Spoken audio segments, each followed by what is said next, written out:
오늘은 그 시편 서론에 대해서 말씀을 드리고 또 시편 1편부터 시편까지 강해를 한 다음에 그 다음에는 하박국으로 가고 하박국 강해가 마치게 되면 다시 시편 11편부터 20편 이런 방식에 따라서 시편 150편을 쭉 그냥 강의하기에는 그러면 150회가 되기 때문에 그렇게 되면은 너무 호흡이 길어서 국립 끝에 이와 같은 방식에 따라 설교하고자 합니다. 크루즈 하신 경험이 있으신 분들 더러 있으시겠고요. 저는 아직 크루즈 타본 적 없습니다. 제가 배를 타본 최장 기간은 그 서울에서 덕적도라고 인천 쪽에 배가 있어요. 그 덕적도 갈 때 몇 시간 배 탄 게 저한테 최장 거리 배를 탄 경험인데요. 전 시편 150편을 10편씩 묶어서 강의를 하는 것이 마치 큰 대양에 배를 타고서 멀리 배를 타고 나가는 그 어린 선원의 마음이라고 그럴까. 좀 과장된 표현일지 모르겠지만은 제 자신이 대양에 처음 발을 내딛는 어린 선원과 같은 그 마음으로 시편 150편을 시작하면서 일종의 흥분이 저에게 있습니다. 예전에 로마서를 제가 강의하면서 그때 제가 했던 이야기가 뭐냐면요. 로마서를 강의를 마치게 되면 저는 분명히 좀 달라진 목사가 되어 있을 것이다. 이렇게 말씀을 드렸고 확실히 로마서 강의를 하면서 그걸 마치고 나서 저는 신학적으로 조금 성장할 수 있었다고 제 개인적으로 생각합니다. 저는 시편 150편 강의를 시작하면서 이 시편 150편 강의를 마친 후에 저는 다른 인간, 다른 성도, 다른 목사가 되어 있을 것이라고 생각합니다. 성경 어느 책, 어느 권을 읽어도 우리에게 주는 영적 유익이 크지만 전 시편을 대하면서 이런 영적인 어떤 기대와 또 흥분이 남다르다고 생각합니다. 저는 이 자리에 계신 모든 권속들께서 특별히 시편을 대하시면서 성도님의 기도와 찬양이 더욱더 정결해지고 또 고양될 수 있게 될 간절히 바랍니다. 제가 좋아하는 사람 중에 한 분이 이런 책에 그런 이야기를 썼어요. 마치 어린 새가 창공으로 처음 날아오르는 때처럼 여러분 어린 새가 창공으로 처음 날아오르실 때 그 감격을 한번 상상해 보십시오. 그리고 새싹이 처음 싹을 틔워서 대기 중에 파란 새싹이 튀어나올 때처럼 저는 여러분과 저에게 그렇게 처음으로 돌아오는 마음이 필요하다고 생각합니다. 성경을 독법을 이야기할 때 여러 가지 해석학적인 방법론을 이야기할 수 있지만 성경을 읽을 때 제일 중요한 것은 마치 처음 읽는 것처럼 읽는 것입니다. 시편의 말씀, 시편 1편은 정말 너무나 많이 읽었지만 너무나 많이 읽어서 외우기까지 한 그 말씀을 대할 때 마치 처음 읽는 것처럼 황동규 씨의 말에 따르면 외계인이 마치 지구의 발을 처음 내딛는 것처럼 제가 오늘 좀 남발하는 느낌이 있지만 외계인이 발을 처음 지구에 내딛는 것처럼 그런 생경함을 가지고 그 말씀을 대하는 태도가 여러분에게도 저에게도 참 절실하게 필요하다고 생각합니다. 기도가 쉽습니까? 어렵습니까? 기도가 하나님께로 갈 수 있는 가장 쉬운 길이면서 가장 어려운 길입니다. 기도를 하는 사람은 느껴요. 하나님께로 가는 가장 쉬운 길이면서 가장 어려운 길입니다. 가장 지름길이면서 가장 먼 길이 될 때도 있습니다. 왜 그렇습니까? 기도를 하면서 참 지루하다 이런 느낌 받으신 적 없으십니까? 저는 종종 느낍니다. 왜 그렇습니까? 왜 우리는 기도하면서 우주와 역사와 내 삶의 주인이신 하나님과 대화하면서 우리는 왜 지루함을 느낄까? 도대체 내가 무엇이 잘못된 것일까? 내가 정말 참된 성도인가? 왜 기도하면서 이렇게 지루함을 느낄까? 그러면서 자책하는 경우들 더러 있을 수 있다고 생각합니다. 성도 여러분, 중생하셨습니까? 중생하셨다고 진실을 믿는 성도는 아멘으로 크게 대답해 보십시오. 중생하셨습니까? 중생한 성도도 기도하면서 지루함을 느낄 수 있다고 생각하십니까? 있습니다. 그러면 중생한 성도가 기도하면서 지루함을 느낀 이유는 무엇입니까? 그건 그 사람 자체의 문제라기보다는 기도하는 방법의 문제입니다. 그러면 기도하는 방법의 문제는 무엇입니까? 말씀을 붙잡고 기도하지 않기 때문입니다. 말씀을 붙잡고 기도하지 않으면서 어떻게 기도의 언어가 진부함을 벗어버릴 수 있습니까?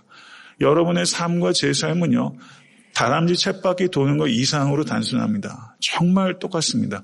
어제 오늘이 똑같아요. 일주일의 삶의 패턴이 전 참 똑같아요. 그냥 설교하다 일주일 다 가요. 기도하고 교회 오고 똑같아요. 집에 가면 하루하루가 너무 똑같아요. 사실 우리의 삶은 대단히 진부합니다. 진부한 삶의 방식들을 계속 반복하면서 우리의 기도의 언어가 진부함을 떨쳐버릴 수 있습니까? 말씀을 붙잡지 않고 기도하는 내용들이 여러분 그 기도의 언어가 진부함을 떨쳐버릴 수 없습니다. 그렇다 보니까 기도가 지루해집니다. 그렇기 때문에 우리는 말씀을 붙잡고 기도해야 합니다. 똑같은 문제를 대하는 다양한 언어들이 있다는 것을 시편을 통해서 우리는 봅니다. 얼마나 많은 탄식이 있으며 얼마나 많은 감사가 있고 얼마나 많은 기쁨이 있습니까? 그런데 여 안에 그것을 표현하는 너무나 다채롭고 깊이 있고 포괄적인 언어들이 이 시편에 가득해요. 시편의 언어들을 여러분과 저의 영혼의 골수에 새겨야 합니다. 그래서 매우 다채로운 언어로 시편의 언어들로 하나님께 기도하는 것이 필요해요. 그래야지 기도의 진부함을 벗을 수 있어요. 그렇기 때문에 저는 시편을 강의하면서 이것이 단순하게 시편의 말씀을 깊이 있게 해석하는 데 초점이 있는 것이 아니라 이 말씀을 이해하고 그 이해한 말씀을 가지고 기도하는 데 있습니다. 기도가 바뀌지 않으면 삶이 바뀌지 않습니다. 그렇기 때문에 이거는 매우 중차대한 문제입니다. 성도 여러분, 하나님은 영이십니다. 그리고 하나님의 영이 이 자리에 함께 계시고 여러분의 영혼 가운데, 제 영혼 가운데 임하여 계십니다. 그리고 하나님의 영은 하나님의 말씀을 통해서 역사하시고 하나님의 사람들을 위하여 역사하십니다. 우리가 하나님의 영이 역사하시는 그 말씀, 하나님의 영으로 영감된 그 말씀을 가지고 붙잡아 기도할 때 우리는 하나님의 뜻에 따라 기도할 수 있습니다. 하나님의 말씀을 붙잡고 기도하지 않으면서 하나님의 뜻대로 기도한다고 확신할 수 있는 길이 있습니까? 없습니다. 내 기도가 하나님의 뜻대로 기도하겠다는 확신은 내가 하나님의 말씀을 붙잡고 기도할 때 가능한 것입니다. 기도하다 보면요, 생각이 어디로 가는지는 몰라요. 그래서 종교개혁자 마틴 루터는 교회에도 그런 책을 준비해 놨어요. 그냥 우화 같은 책이에요. 이발사가 이 날카로운 면도칼 가지고 이 면도를 해준단 말이죠. 예.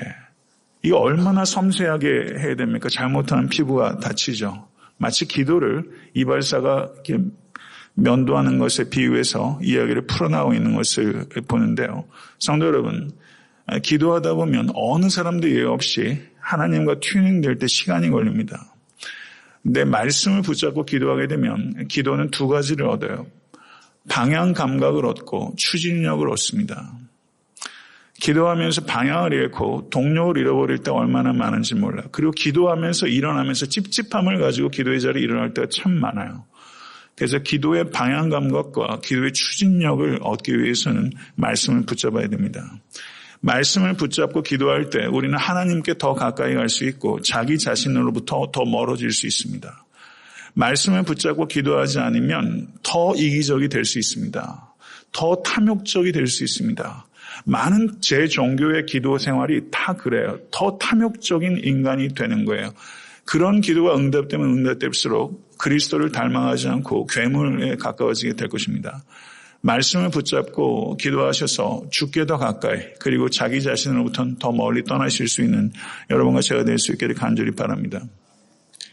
여러분, 말씀을 읽고서 덮자마자 도대체 뭘 읽었는지 모르겠는 경험들을 무수하게 하실 거예요. 말씀이 기억이 나질 않아요. 말씀이 기억이 나는 방법이 뭔지 아세요? 그 말씀을 붙잡고 기도하는 거예요. 그 말씀을 붙잡고 기도하는 거예요. 새벽에, 그래서 제가 새벽 예배 때도 목회자들께 제 자신도 설교 본문을 적기 시작했어요. 목회자도 설교 본문을 먼저 적고 그럼 긴장감이 있죠. 성도가 읽어올 수도 있잖아요. 100에 1명이라도 읽어올 수 있잖아요. 제가 지난주에 설교 본문을 주보에다 게재하기 시작했어요. 저로서는 상당히 모험입니다. 실제 성경 해석하다 보면 이게 주일 설교에 좀 내가 다루기 좀 어려운 부분도 있을 수 있고 해석적으로 제가 가지고 있는 자료가 충분하지 않을 수도 있어요. 그렇기 때문에 주일날 다음 주 설교의 본문을 텍스트를 게재하는 것은 목회자로서는 상당히 위험한 모험이에요. 근데 제가 그걸 왜 한다고 생각하세요? 성도들이 가지고 있는 지적 능력이 목회자 이상인 분들이 참 많습니다. 그냥 일반적인 해석적인 방법으로라도 성경을 읽으면 목회자가 이해하지 못한 부분들을 뚫고 들어가시는 분들이 있어요. 목회자로서는 상당히 부담스러운 일입니다. 그런데 제가 그렇게 하는 이유가 뭐예요? 그렇게 하려고 하는 이유가 뭐예요? 더 치열하게 성경 연구하겠다는 자세이기도 하고 또 성도님들이 한번 깊이 생각하고 와서 말씀을 받을 때 그 말씀 앞에 더 깊이 반응할 수 있기 때문이에요. 말씀을 가지고 기도하면 말씀이 기억에 남습니다. 그리고 말씀을 흡수하는 통로가 기도예요. 말씀을 가지고 기도할 때 그 말씀이 영혼에 새겨져요. 성도 여러분, 요즘이야 인터넷 가지고 이것저것 설교를 많이 들어요. 그런데 설교가 성경을 이용하는 설교가 참 많아요.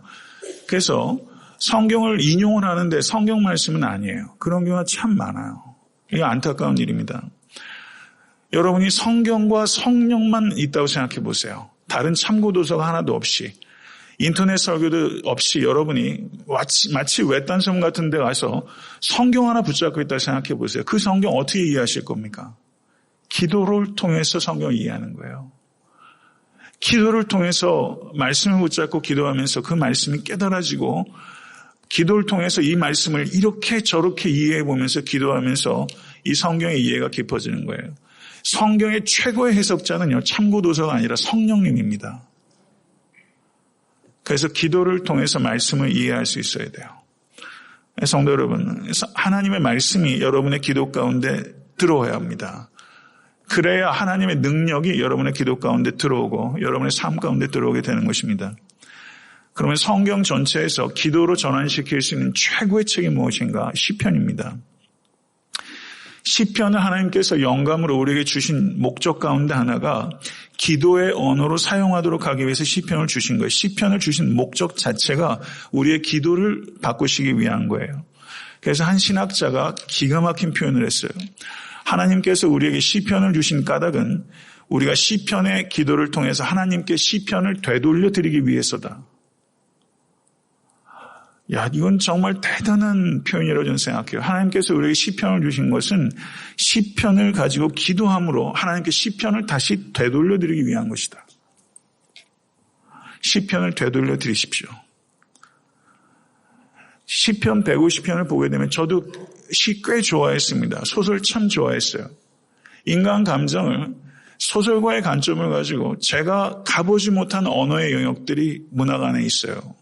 그 안에 제가 도저히 제 작은 머리 생각하지 못한 심벌이 있습니다.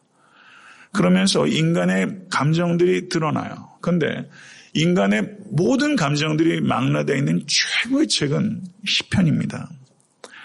여러분 시편 5편을 한번 그 자리에서 쫙 한번 읽어보세요. 저도 요즘 그런 훈련을 좀 하고 있습니다. 시편 5편 정도를 읽어요. 읽으면서 그러면 한 달에 한 번씩 읽을 수 있죠. 그러면요. 여러분이 가지고 있는 삶의 형편들은 참 제각각입니다. 아침과 저녁이 달라요. 똑같은 개인도 감정이 너를 뛰어요. 그런데 시편 5편을 쫙 읽다 보면 아 이게 내 마음이야 하는 게 그 안에 있어요. 어떻게 우리가 가지고 있는 언어적 한계를 가지고 내가 도저히 표현하지 못했던 찾을 수 없었던 내 속마음이 그 시편 5편 안에 있어요. 기가 막힌 겁니다.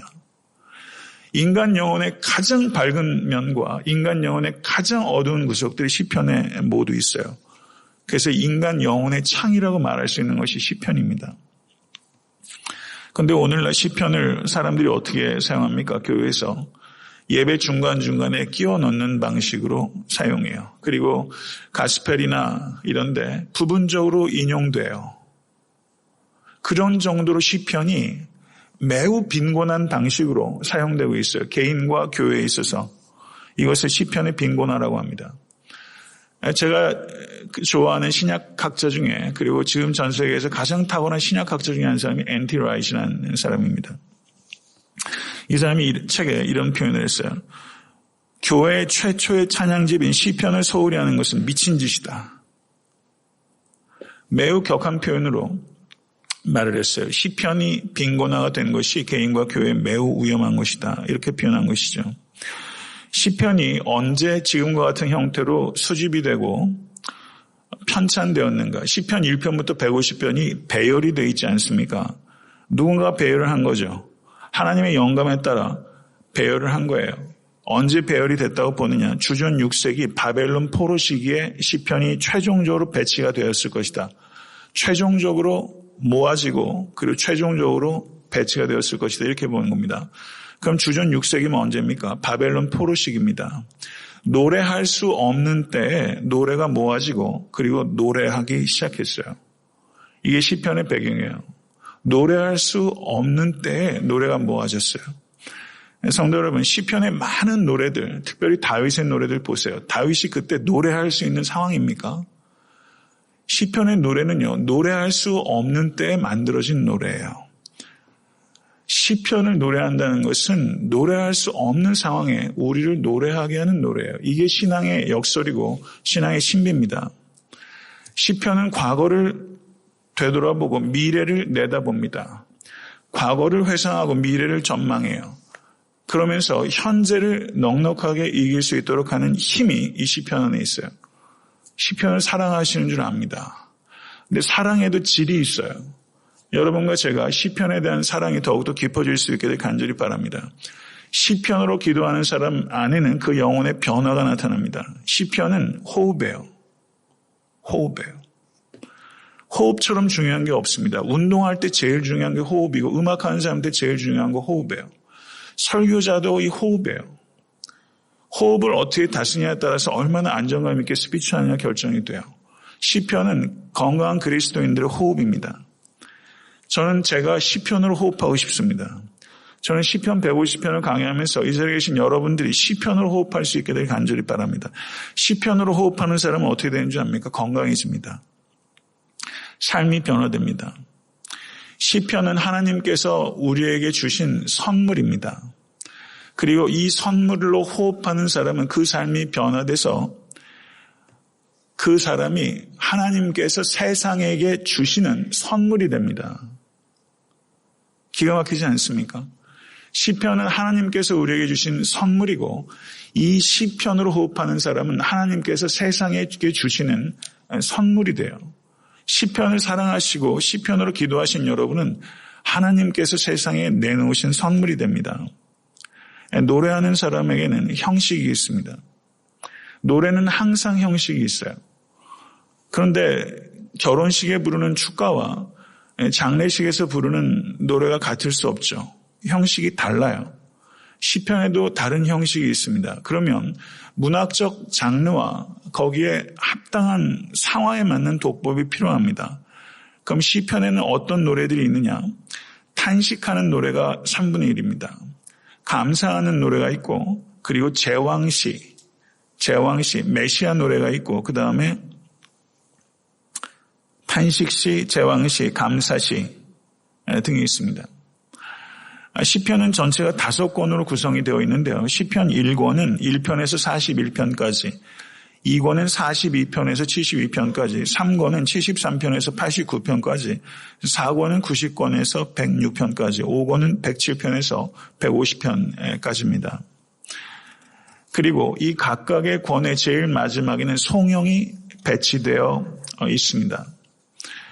1권의 마지막인 41편 13절에 송영이 있고 2권의 마지막인 72편 18절 19절에 송영이 있고 3권의 제일 마지막인 89편 92절에 송영이 있고 4권의 마지막인 106편 48편에 송영이 있고 5권의 마지막인 150편 자체가 송영입니다.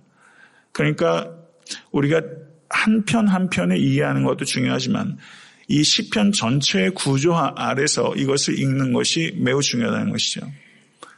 시편을 보게 되면 다윗의 시 이렇게 표현이 되어 있기도 하고 시편 15편은 다윗의 시라고 말합니다. 시편 102편은 고난당한 자가 마음이 상하여 그의 근심을 여호와 앞에 토로하는 기도라는 타이틀이 붙어 있습니다. 이런 타이틀이 굉장히 많이 붙어 있어요. 다윗이라는 타이틀이 붙어 있는 시편이 73편입니다. 그래서 이 표제를 주의 있게 봐야 합니다. 그래서 이 시가 어떠한 상황 가운데서 기록되어 있는지 유념하고 시를 읽어야 돼요. 시편 1권은 대부분 탄식시입니다. 그런데 시편 제일 마지막인 시편 5권은 대부분 찬양시예요. 그래서 시편을 이렇게 보게 되면 제일 마지막에 5편은 할렐루야로 다 끝나요. 할렐루야송이에요. 그러니까 시편의 구조가 뭐로 시작해서 탄식으로 시작해서 할렐루야로 끝나요. 탄식으로 시작해서 할렐루야로 끝나는 구조적인 특성을 가지고 있어요. 이게 우리의 삶 아닙니까? 탄식할 수밖에 없는 삶의 실제가 그리스도인들에게 있습니다. 그런데 어떻습니까? 이 탄식 자체가 찬양이고 탄식이 찬양이 되는 구조가 시편의 구조이면서 여러분과 저의 삶의 구조이기도 합니다.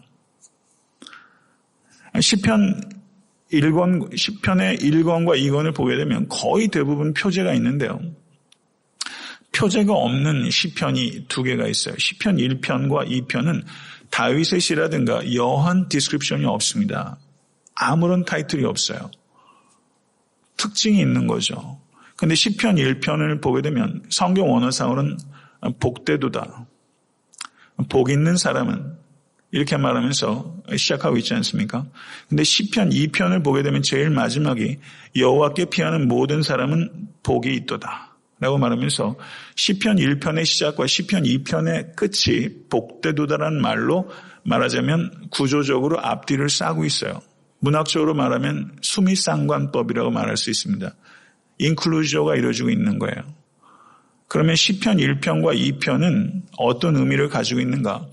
이 2편만 표제가 없다는 것과 1편의 시작과 2편의 마지막이 복되도라는 말로 감싸고 있는 독특한 2편의 시. 그럼 시편 1편과 2편은 시편 150편 전체의 머리말이며 시편 150편 전체를 개관하는 전망대와 같은 시들이다. 이렇게 볼 수 있는 것입니다. 시편 1편과 2편은 마치 임진각에서 만환경으로 북한 땅을 보는 것과 같아요. 이 2편의 시는 시편 전체를 내다보는 전망을 가지고 있어요. 시편 1편은 복 있는 자들은 하나님의 말씀을 주야로 묵상하는 자가 복이 있다 이렇게 말하고 있지 않습니까? 시편 1편은 토라 시편이라고 부릅니다. 시편 2편은 메시아닉 시편이에요. 그러니까 메시아 시편이라고 말합니다. 시편을 가지고 읊조리고 웅얼거리도록 권면하고 있는 것이 시편 1편이에요. 시편 1편은 시편 150편 전체의 현관입니다. 기도에 대해서 말하는 이 시편은 말씀을 묵상하는 것에 대해서 얘기를 하면서 이 말씀으로 기도하는 것에 대해서 1편이 이야기를 하고 있고 메시아 시편은 메시아에 대한 기대, 다시 말하면 하나님의 나라가 완성되는 것에 대한 기대를 가지고 있습니다. 이것 자체가 이 시편 전체를 개관하고 있는 시편이다 이렇게 볼 수 있습니다. 말씀을 맺겠습니다. 시편의 주된 관심은 여호와 하나님의 통치입니다. 시편이 최종적으로 편집이 된 때가 주전 6세기라고 말씀을 드렸고 학자마다 조금 견해가 다를 수 있습니다. 그런데 주전 6세기는 바벨론 포로 생활할 때입니다. 왕국도 없고 왕도 없을 때입니다. 그런데 시편의 주제는 뭐라고 그랬어요? 왕이신 하나님의 통치를 이야기하고 있어요. 이 얼마나 역설적인 상황입니까? 왕국도 없고 왕이 없는 때 시편 기자는 여호와 하나님께서 왕이시며 여호와 하나님께서 다스리신다는 걸 가리키고 있는 것입니다. 성도 여러분, 여러분과 저도 하나님께서 정말 안 계실 것 같은 삶의 상황들을 돌파하며 살아갑니다. 정말 노래할 수 없는 삶의 상황들을 겪으며 살아요. 근데 시편 기자가 딱 그와 같은 상황이었어요. 그런데 하나님이 안 계신 것 같은 상황 속에서 하나님의 임재를 누구보다 강력하게 느끼고 정말 노래할 수 없는 상황 속에서 가장 정결하고 고양된 노래를 불렀어요. 신약 성경을 주의 깊게 보시면 굉장히 많은 구약 성경의 내용들이 직접 인용, 간접 인용, 그리고 은유로 구약 성경이 신약 성경에 많이 들어와 있습니다. 신약 성경을 이해할 때 가장 중요한 배경은 헬라적 배경이 아니라 구약적 배경입니다. 그런데 신약 성경에서 가장 많이 인용되고 있는 성경이 무엇이냐? 시편입니다. 예수님께서 십자가 위에서 제일 마지막에 했던 기도가 무엇인지 아십니까? 시편 22편의 기도예요. 예수님께서 십자가에 달리셔서 못에 찔리셨을 때는 호흡곤란이 옵니다. 그러니까 예수님께서 십자가 위에서 하셨던 말씀은 다 짧아요. 말하려면 호흡이 충전되어야 되기 때문에 아마 몸을 고추 세우셨다가 내뱉으시면서 말을 하셨을 거예요. 그 짧은 순간 예수께서 하셨던 기도가 시편 22편의 인용이에요. 예수님께서 죽음 직전까지 인용하셨던 것이 시편입니다. 종교개혁 시기에 그 유럽에서 성경을 편찬할 때 신약 성경과 시편이 붙어 있었어요. 종교개혁자들 그리고 그 교회들은 시편을 사랑했어요. 여러분과 저는 새벽에 단순하게 시편 강의를 시작했다는 것이 아니라 여러분의 개인의 영혼과 애타한테 섬기는 교회의 시편이 회복되기를 간절히 바랍니다. 여러분의 삶 속에 노래가 회복될 수 있게 되길 간절히 바랍니다. 시편을 붙잡고 기도하실 때 여러분은 세상의 선물이 됩니다. 세상을 넉넉하게 이길 뿐만 아니라 세상에게 주는 선물이 되는 것입니다. 다음 주 수요일부터 시편 1편부터 10회에 걸쳐서 강의하도록 하겠습니다. 모쪼록 깊이 묵상하시고 또 시편으로 호흡하신 여러분과 제가 될 수 있게 되길 간절히 바랍니다. 주님 가르쳐 주신 기도로 예배를 마치겠습니다.